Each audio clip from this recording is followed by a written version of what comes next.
Ki pulit ka Nongthoh mentakas ngi khar ar tarik rempang kilalap ya kawei ka Metƴap Rangbah balas Sdien Phasi yala di Hajrong Dieng hajan ka trai sit ka Cloud Reserved Forest ha Umling Ribhoi District. Karkum ka Khubor balayo lum ya kani ka jingja lalap daki arngut ki Nongthoh Dieng ha ka Cloud Reserved Forest ha Umling ha ka ba ka te ka met kalaput bat la sakut ha utei utelai Phasi. Bat kita ki arngut Nongthoh Dieng kila pentip no syaki bor snong bat nakaliang ki bor snong kila pentip ya kani ka jinja syaki bor pulit.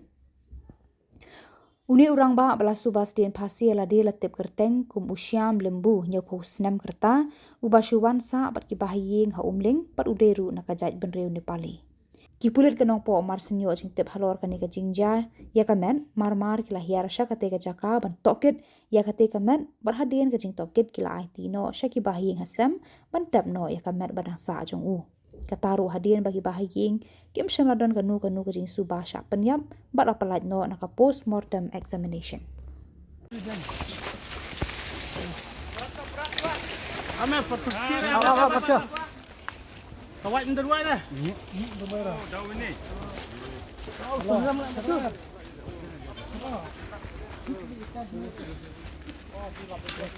Cime.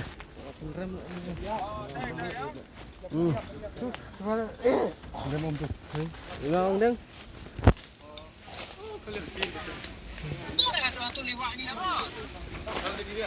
Mak tu kecan ni buat pakar eh. Tu kecan tu.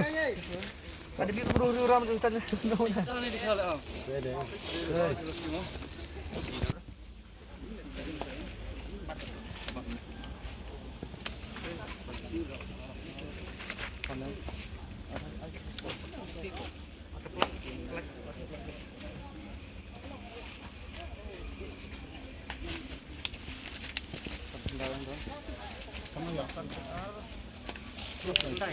Aku pandai. Oh, okey. Ha? 60. Ah, mak yang sini. Dah nah. No. Dah. Dah. 1 kilo. 4 kilo gitu. Kat nadan, kat san. Pada gadok ayo rocker belum saya namadan. Rak be umtu dia nak. Mau ada bro tu rak be. Pedang lah, pedang sana ni. Dia tengah.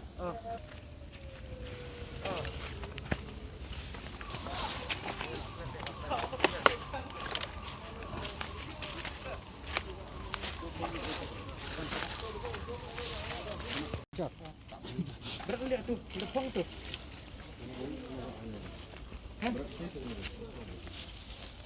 Sekarang.